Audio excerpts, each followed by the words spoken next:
로마서 1장 8절에서 15절의 말씀입니다. 제가 가진 성경으로는 신약성경 239페이지에 있습니다.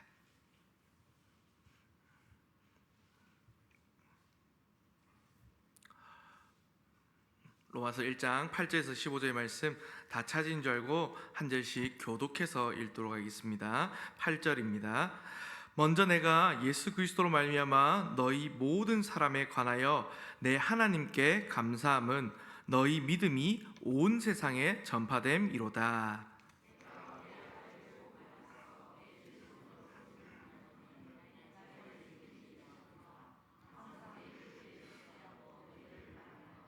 어떻게 하든지 이제 하나님의 뜻 안에서 너희에게로 나아갈 좋은 길 얻기를 구하노라.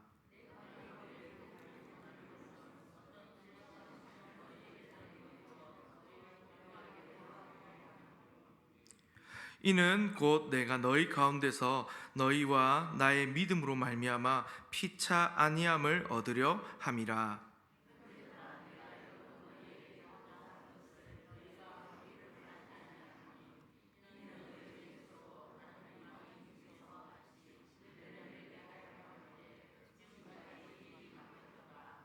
헬라인이나 야만인이나 지혜 있는 자나 어리석은 자에게 다 내가 빚진 자라. 그러므로 나는 할 수 있는 대로 로마에 있는 너희에게도 복음 전하기를 원하노라. 아멘. 여러분 반갑습니다. 오늘은 이제 바울의 이 삶의 이유란 제목으로 한번 말씀을 나눠 보려고 합니다. 그래서 오늘 참 이제 이 삶의 이유를 보면서 이런 질문을 한번 해보고 싶습니다. 자, 우리는요 어떤 경우에 있어서 참 그 삶이 의미 있는 삶, 정말 이유 있는 삶이라고 생각하십니까? 아니면 또는 어떻게 살아야 정말 그 삶이 누군가 보았을 때 정말 그 삶이 의미가 있고 그 삶이 이유가 있다라고 생각하십니까? 정말 열심히 살고 치열하게 하루하루를 살아갈 때에 그 삶이 의미가 있는 삶이라고 할 수 있을까요? 또 다르게 생각해 보면 우리 모든 사람들이죠. 이제 그냥 교회뿐만 아니라 모든 세상에 있는 사람들도 이유 없는 삶이 있겠습니까? 살면서 사는 이유를 잘 모를 수도 있고 이해되지 않을 수도 있지만 그 삶이 이유 없는 삶은 없습니다. 모든 사람에게는 다 이유가 있기에 살아갑니다. 이유 없이 스스로 이 땅에 존재한 사람은 없기 때문입니다. 특히 또 존재하는 모든 것은 하나님의 뜻하심과 그 계획 안에 있기 때문입니다. 사람마다 다만 차이가 있다면 이유를 알고 또 이유를 그렇게 알고 있는 삶을 사냐, 아니면 이유를 모르고 오해하고 그런 삶을 사느냐에 또 무시하느냐의 차이입니다. 그래서 중요한 것은요, 우리가 이 삶의 이유, 즉 의미를 제대로 아는 것입니다. 그러면 이렇게 중요한 삶의 이유에 대해서 사실 사람들이 관심이 있을까요? 사람들이 참 여유 있는 삶, 정말 또 부자가 되는 삶, 이런 삶에 대해서는 정말 사람들이 관심이 많습니다. 하지만 이유 있는 삶에 대해서는 그다지 관심이 없는 것 같습니다. 여유를 찾는 것만큼 이유를 찾지는 않습니다. 여러분은 오늘 어떠십니까? 여러분들에게 있어서 삶의 이유가 있으십니까? 또 우리에게 있는 이유는 무엇입니까? 오늘 본문에서 그래서 바울이 말하고 있는 이런 몇몇 이유들을 한번 살펴보면서요, 정말 그 바울의 삶에 있었던 이유를 한번 생각해 보려고 합니다. 오늘 본문을 보면 그래서 이유를 말하는 접속자를 통해서 단락을 좀 구분할 수 있는데요, 9절과 11절 앞에 접속사가 있어서 한 세 가지 부분을 나누어서 이 바울이 살았던 이유를 한번 살펴볼 수 있습니다. 그래서 바울이 말하는 이 이유를 살펴보면서요, 그에게 있었던 이유가 오늘날 우리에게 어떤 의미가 되는지를 한번 생각해 보도록 하겠습니다. 먼저 살펴볼 첫 번째 이유는요, 첫 번째 이 삶의 이유는 무엇이었느냐, 바울에게 있어서 바로 감사의 이유입니다. 바울은 당시 편지의 형식대로 편지를 쓰는 사람, 또 받는 사람, 그리고 인사말로 편지를 시작하고 있습니다. 그게 7절까지 이제 내용입니다. 그러고 나서요, 이제 오늘 본문에서 편지를 받는 사람에 대한 감사의 마음을 전하고 있습니다. 그럼 바울이 감사하는 이유는 오늘 무엇입니까? 오늘 8절 보면 이렇게 되어 있습니다. 먼저 내가 예수 그리스도로 말미암아 너희 모든 사람에 관하여 내 하나님께 감사함은 너희 믿음이 온 세상에 전파됨이로다. 아멘. 오늘 바울은요, 편지를 읽은 로마 성도들의 관심을 모으기 위해서 먼저라고 말을 하고 있습니다. 그러면서 무엇보다 먼저란 말로 이해할 수 있는데, 바울이 여러 가지 하고 싶은 말 하기 전에 가장 먼저 하고 싶은 말이 무엇이었느냐? 바로 감사하다는 것입니다. 바울은요, 오늘 하나님께 감사합니다. 그리고 그 감사 이유는 무엇입니까? 믿음입니다. 믿음. 너희 믿음이라고 되어 있는 믿음입니다. 로마에 있는 이 성도들의 믿음은요, 오늘 바울에게 있어서 감사의 기도 제목이 되었다는 것입니다. 바울이 복음을 전한 것도 아니고 사실 실제로 그곳을 방문한 적도 없습니다. 하지만 그런 로마이지만 그곳에 복음의 씨앗이 뿌리를 내렸고 또 자라서 그들의 믿음이 이곳저곳에 전파되었습니다.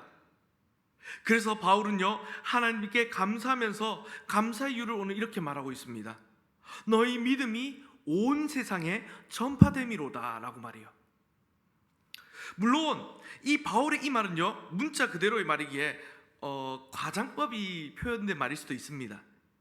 당시 제국의 중심이었던 로마, 이 로마의 사람들이 주님께로 돌아왔다는 이 소식, 이것은 그만큼 의미가 있는 것이고 또 그만큼 영향력이 있는 것이기에 그렇게 말했습니다. 또 이 사실은요, 또 많은 사람들에게 있어서 기도의 감사의 제목이 되었을 것입니다. 그들로 인해 그래서 바울은 오늘 하나님께 감사하며 그 마음을 전하고 있는 것입니다. 또 바울에게 있어서 감사 이유가 믿음이라는 것은 감사의 대상과 초점이 또 어디 있는지를 알게 합니다. 왜냐하면 그들의 믿음은 하나님께서 그들 가운데 행하신 일이기 때문입니다. 성도의 믿음은 하나님께서 행하신 또 허락하신 은혜의 증거입니다. 그래서 오늘 바울은요, 오늘 첫 구절을 보면, 첫 본문을 보면 먼저 하나님께 감사를 하고 있는 것입니다. 그리고 그들에 대한 감사는요, 이제 기도로 이어집니다. 그 다음 이제 살펴볼 두 번째 이유는요, 바로 기도 이유입니다. 그래서 오늘 바울은 또 무엇을 위해 기도하고 있습니까? 오늘 9절과 10절을 보면 오늘 바울은요, 로마의 성도들 위해 항상 기도한다라고 말합니다. 그의 이 기도 가운데 쉬지 않고 로마의 성도들을 위해서 그렇게 또 성도들을 쉬지 않고 기도하고 있다는 것입니다. 바울은 자신의 말에 또 거짓이 없다는 것을 이렇게 강조하고 있습니다. 오늘 본문을 보면요, 내 심령으로 섬기는 하나님이 나의 증인이 되시거니와. 정말 바울이 하는 말은요, 상대방의 그런 호감을 얻기 위해서 대충 내가 기도 열심히 했다라고 말하기 위해서 하는 그런 거칠어 하는 말이 아닙니다. 정말 다른 사람을 위해서 내가 하나님 앞에서 하나님께서 나의 증인이 되신다라고 이해하시면서 이들을 위해 기도했다라고 말하고 있습니다. 사실 우리가 이렇게 이해할 수 있겠습니까? 다른 사람을 위해 기도한다고 하면서 당신을 위해 정말 쉬지 않고 기도하고 있습니다. 항상 기도하고 있습니다. 근데 그것이 하나님께서 증인 되십니다라고 말할 수 있겠습니까? 참 이게 하기 어려운 말입니다. 그런데 오늘 바울은요, 그렇게 이해하고 있는 것입니다. 로마 성도들을 향한 이 바울의 마음을 오늘 이 구절을 통해서 생각할 수 있습니다. 그들을 향한 그런 진실 어린 사랑과 열정이 쉬지 않는 기도, 정말 그들을 향한 기도로 드러난 것입니다. 그러면 그가 이런 간절한 마음으로 구한 것은 무엇입니까? 바울의 기도 제목이 되었던 것은 바로 그 기도 이유는 만남입니다. 그들에게 나아갈 좋은 길 얻기를 구하고 있습니다. 만남으로 말할 수 있습니다. 바울은 어떻게 하든지요, 그들을 정말 간절함으로 만나기를 구했습니다. 참 로마 성도들 중에서는 이런 생각을 하는 사람이 있었을지 모르겠습니다. 바울이 이런 편지를 썼다고 했을 때요, 참 이방인의 사도인 바울이요, 아직까지도 이방 세계 다른 데는 다 가봤으면서 중심인 로마에는 오지 않았다. 그러니 바울은 사실 로마에는 마음이 없는 것은 아닐까라고 하는 사람이 있었을지도 모르겠습니다. 하지만 그동안 바울이 로마에 가지 못했던 것은 그의 의지나 어떤 열심히 부족해서가 아니었습니다.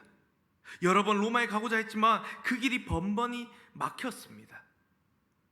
하나님께서 섭리 가운데 그것을 허락하지 않으셨던 것입니다. 하지만 계속해서 바울은요, 이 로마의 성도들을 만나려고 합니다. 그러면서 오늘 이렇게 얘기하죠. 하나님의 뜻 안에서 어떻게 하든지 그들과의 만남이 이루어지기를 간절히 기도하는 것입니다. 오늘 이 말씀은 정말 우리의 상황에서도 계속해서 생각해 볼 말씀입니다. 바울은요, 한 번도 만난 적이 없는 성도들, 정말 그들을 위해서, 그런 성도를 만나기 위해서 이렇게 간절히 기도하고 있습니다. 그 만남이 또 하나님 뜻 안에서 이루어지기를 기도하는 것입니다. 그리고 바울은요, 로마 성도들 만나기 위해 이렇게 간절히 기도했는데 또 로마에 방문을 합니다. 이제 하려고 합니다. 그리고 그 이유를 말합니다. 그 마지막으로 살펴볼 세 번째 이유는 바로 방문의 이유입니다. 그래서 세 번째 방문의 이유를 보면 바울은 왜 그들을 만나려고 했습니까? 또 왜 로마에 방문하려고 했던 것일까요? 이 방문의 이유는 좀 세 가지로 또 한번 살펴볼 수 있는데요. 먼저 첫 번째는 은사입니다. 오늘 11절을 보면 이렇게 되어 있습니다. 내가 너희 보기를 간절히 원하는 것은 어떤 신령한 은사를 너희에게 나누어 주어 너희를 견고하게 하려 함이니. 오늘 바울이요, 쉬지 않고 기도를 하면서 그렇게까지 로마에 가서 이 성도들 만나려고 했던 그 이유는요, 그들에게 신령한 은사를 나누어 주기 위함이었다는 겁니다. 정말 이 목적은 은사를 통해 그들을 견고하고 강하게 튼튼하게 하는 것이었습니다. 근데 여기서 질문이 생깁니다. 여기서 말씀하는 신령한 은사라고 하면 이것이 무엇을 뜻하는 것일까요? 하나님께서 주신 이 선물을요, 우리는 은사라고 하는데 보통 우리가 은사라고 하면 어떤 것을 생각하십니까? 대부분은 하나님께 주신 어떤 영적인 재능으로 이해를 합니다. 하지만 그런 의미로 여기에서 본문을 보면 조금 내용이 이상합니다. 그렇게 생각하면 하나님이 아니라 바울이 이들에게, 로마에 있는 성도들에게 은사를 준다는 것 자체가 말이 되지가 않습니다. 그래서 여기 말씀하신 은사는요, 영적인 재능이 아니라 이어지는 말씀에서 생각해 볼 때 하나님이 바울에게 주신 어떤 통찰력이나 또 복음에 대한 지식, 이 정도로, 또 그 이해 정도로 생각할 수 있습니다. 성경 공부로 생각하시면 될 것 같습니다. 그러니 바울은요, 그들을 방문해서 하나님께 받은 것, 정말 성경을 통해 알고 있는 것, 그 말씀을 통해 알고 있는 것을 나눔으로써 성도들의 믿음이 더욱더 견고하게 하기를 원했던 것입니다. 그러면서 바울은요, 로마 성도들이 오해하지 않도록 다음의 말을 또 덧붙입니다. 12절의 말씀입니다. 12절 이렇게 되어 있습니다. 이는 곧 내가 너희 가운데서 너희와 나의 믿음을 말미암아 피차 아니함을 얻으려 함이라. 아멘. 바울은요, 이 로마의 성도들하고는 좀 차원이 다른, 급이 다른 사람이라서 그들을 위해서 수준이 정말 낮은 사람들을 정말 가르치기 위해서 믿음을 바로 세우려고 하는 그런 것이 아닙니다. 오히려 바울이 로마를 하는 그 방문하는 이유는 하는 것은요, 서로에게 오늘 격려가 되는 일이라고 얘기를 합니다. 그 바울이 그러니까 예를 들어 이런 말을 하는 것이 아니라는 겁니다. 내가 조금 엄청 바쁜 사람인데 그래도 내가 특별히 시간을 내서 너희를 만나서 너에게 믿음을 좀 성장시켜 주려고 내가 간다라고 얘기하는 것이 아니라는 겁니다. 오히려 너희를 만나서 우리가 주님 안에서 이제 동일하게 가지고 있는 그 믿음 가운데서 서로를 세우고 격려하기를 원한다는 말씀입니다.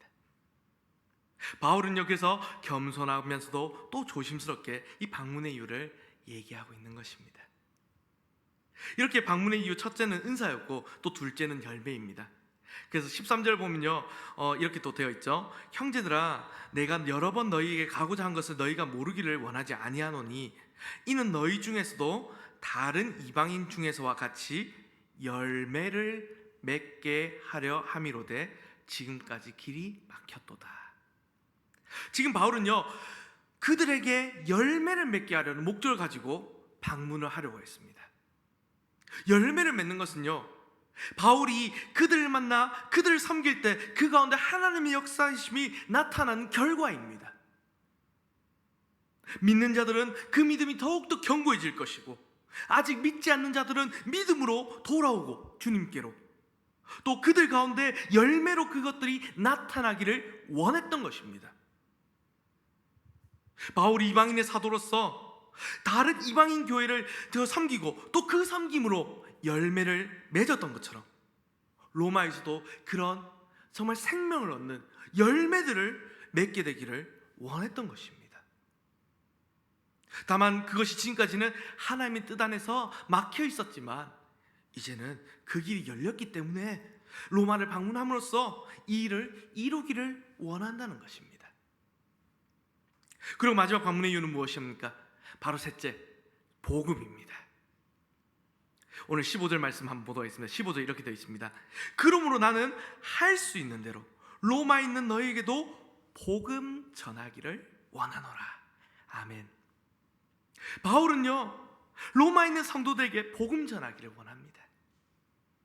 우리가 정말 쉽게 놓칠 수 있는 것이 사실은 이것입니다. 이 본문에서요, 바울이 믿는 사람에게 지금 오늘 복음을 또 전하기를 원하고 있다는 것입니다. 어떤 학자는요, 이제 주석하면서 이런 얘기도 합니다. 이 부분이 바울이 그냥 그들 중에서 믿지 않는 사람들에게만 뭐 좀 대상으로 한 말이다라고 말하기도 합니다. 하지만 아닌 것 같습니다. 바울은 분명히 오늘 편지의 대상 이렇게 얘기하고 있습니다. 7절에서요, 로마에서 하나님의 사랑하심 받고 성도로 부르심을 받은 모든 자들에게라고 말합니다. 그러니 복음을 믿지 않는 사람뿐만이 아니라 믿는 사람에게도 이 복음이 지금 필요하다는 것입니다. 로마에 있는 성도들에게 복음이 필요했던 것은 그들이 그냥 믿지 않아서가 아닙니다. 오히려 계속해서 그분의 이름을 믿기 위해, 또 순종하기 위해서, 계속해서 믿음 안에서 성장하기 위해서 복음이 필요했던 것입니다. 다시 말하면 바울이 말하는 이 복음은 믿지 않는 사람이 믿고 구원받는 것만을 의미하는 것이 아닙니다. 믿는 사람이 이제는 이 복음을 듣고 주님의 제자로서 순종의 삶을 살도록 하는 것이 포함이 됩니다. 그래서 바울은 복음을 선포하고 또 이렇게 세워진 교회가 온전히 그 역할을 감당할 수 있도록, 또 성숙에 이르도록 계속해서 수고를 했던 것입니다. 예수님께서 그 28장, 마태복음 28장에 이렇게 명령하셨죠. 마지막에 모든 민족을 제자 삼으라고 말씀하시면서 이렇게 또 명령하셨습니다. 내가 너에게 분부한 모든 것을 가르쳐 지키게 하라라고 말입니다. 바울은 정말 분부한 이 모든 것을 복음으로 말하고 있는 것입니다. 그래서 바울이 로마에 방문한 이유는 이 은사와 열매, 그리고 복음입니다. 이 세 가지 이유는요, 결국 표현이 조금 다르지만 결국은 같은 것을 말합니다. 바울이 복음을 전할 때 그들에게 복음은 신령한 은사, 열매가 됩니다. 또 그들에게 선물인 복음은 그들 삶에서 열매로 나타나게 됩니다. 바울이 은사와 열매로 표현하고 있지만 결국은 복음으로 기결하고 있는 것입니다. 오늘 그래서 이 바울의 방문의 이유는 복음으로 요약할 수 있습니다. 그래서 정리하면요, 이제 앞에 이제 모든 이야기, 이것을 정리해 보면 바울에게 삶을 사는 세 가지 이유는 바로 감사의 이유는 믿음이었고요, 또 기도의 이유는 만남이었습니다. 그리고 방문의 이유는 복음입니다. 우리가 바울에게 있었던 이런 이유들을 생각할 때 이러한 이유를 하나로 묶을 수 있는 것은, 중요한 것을 우리는 발견할 수 있습니다. 그것은 바로 무엇인가? 너희라는 것입니다. 오늘 본문을 다시 보면요, 감사의 이유가 무엇인지 한번 보십시오. 8절 보면 너희의 믿음입니다. 그것도 기도의 이유가 무엇입니까? 10절을 보면 너희를 만나는 것입니다. 또 11절을 보면요, 방문의 이유가 너희에게 나눠줄 은사, 그리고 13절에서 열매를 맺게 하시려고 너희 중에서, 15절에서는 너희에게도 복음 전하기를 원하노라. 정말 이 모든 이유의 그 중심에는 너희가 있습니다. 이 모든 이유가 너희, 사람을 위한 것입니다. 내가 아닙니다. 너희입니다. 우리는요, 참 삶의 이유를 어떻게 살아가고 있습니까? 우리의 삶의 이유를 참 나에게서 많이 찾습니다. 내가 잘나야 된다, 내가 잘 돼야 된다. 정말 그 이유를 나에게 둘 때가 참 많이 있습니다. 하지만 바울에게 있어서 삶의 이유는요, 자기 자신이 아니었습니다. 그의 삶에는 분명한 이유가 있었는데 그 이유는 다른 사람을 향한 것이었습니다. 바울이 감당했던 이 모든 사역은 사람들이 그 대상이었고, 우리 주님처럼 바울도요, 사람을 위해서 저 주님의 마음으로 그 복음을 전하는 이타적인 삶을 살았던 것입니다. 바울은 그렇게 복음을 위해서 사람을 섬기는 이유 있는 삶을 살았습니다. 바울의 이유 있는 삶, 그 삶을 한마디로 요약하면 이러합니다. 오늘 14절의 말씀이죠. 헬라인이나 야만인이나 지혜 있는 자나 어리석은 자에게 다 내가 빚진 자라. 바울은 자신을 빚진 자라고 말합니다. 출신이나 지식 수준, 문화나 사람의 배경과 상관없이 모든 사람에게 대해서 자신이 빚진 자라고 스스로 말합니다. 바울이 그럼 무슨 빚을 진 것일까요? 은행에 대출을 한 것일까요?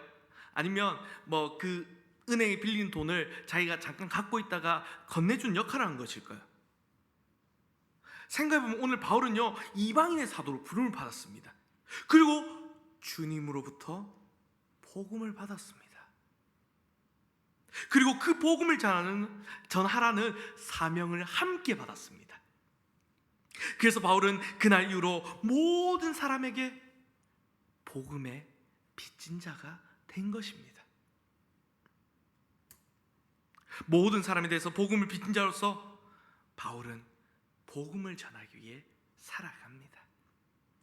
그것이 바울의 삶의 이유가 된 것입니다. 그래서 바울에게 있는 삶의 이유는 하나는 주님이었고, 주님을 위해 사는 것이었고, 또 다른 하나는 사람입니다. 바울의 삶이 그러했습니다. 바울이 정말 주님과 사람 사이에서 빚진 자로서 복음을 위해 살았던 것입니다. 그리고 오늘 이 말씀을 볼 때 복음을 믿는 우리의 삶도 그러해야 한다는 것입니다. 우리가 복음을 듣고 복음을 믿음으로써 우리의 삶에, 나의 삶의 이유가 바뀝니다. 삶의 이유가 이제는 나에게서 주님으로 바뀝니다. 그리고 나의 삶에 내가 아닌 다른 이유가 생겼습니다.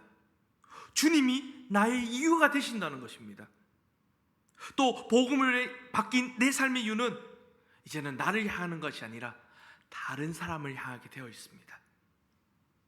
나에게 있는 이 주님을 사랑하는 마음, 또 주님을 향한 이 감사의 마음을 주님의 명령에 따라서 다른 사람을 섬기는 삶, 다른 사람에게 복음을 전하는 삶으로 나타나는 것입니다.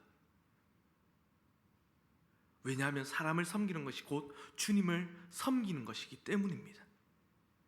그래서 우리의 삶은 사람을 섬기고 복음을 섬기는 삶으로 열매를 맺게 됩니다.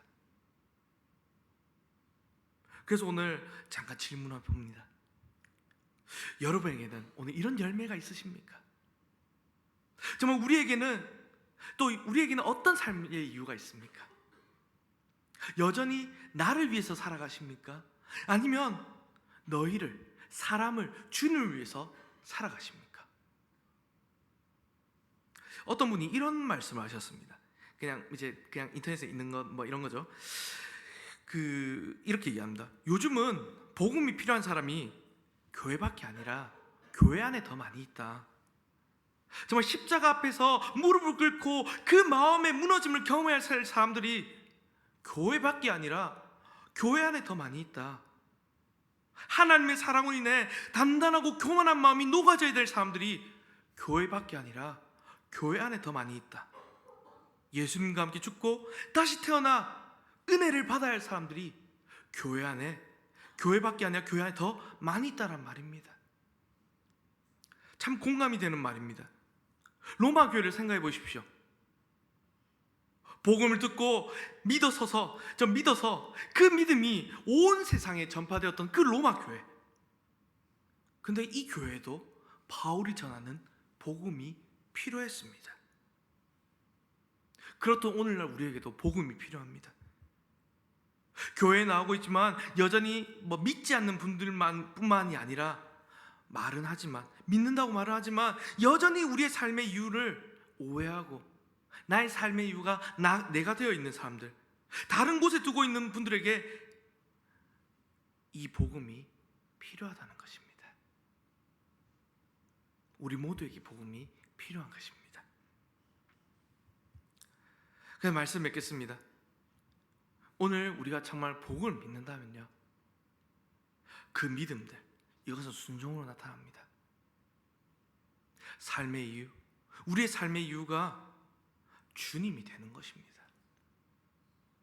그동안은 정말 나를 위해 살았지만, 나만을 위해 살았지만, 이제는 복음으로 말미암아 삶의 이유를 나에게 두지 않습니다. 내가 정말 진짜 사는 이유가 주님에게 있고 주님을 위한 것입니다. 그래서 우리는 이제 주님의 종으로서 다른 사람을 섬기며 삽니다. 이것이 우리의 삶이고 복음을 믿는 자의 합당한 순종의 삶입니다. 그럼 사랑하는 성도 여러분, 오늘 이 바울의 삶의 이유를 보면서요, 정말 나를 위해 살지 아니하시고 이제는 주님을 위해서 살고 복음에 순종하여 사람을 섬기시길 바랍니다. 그래서 복음을 전하는 삶을 살아서 이 땅에서 귀한 열매를 많이 맺으면서 주님께 칭찬받으며 주님께 귀한 은혜를 받으며 이 땅에서 복되게 살아가시는 저와 여러분들 모든 성도님 되시기를 주님의 이름으로 간절히 바랍니다. 아멘. 우리 함께 찬송가 370장 찬양 드리고 나아가도록 하겠습니다. 찬송가 370장입니다.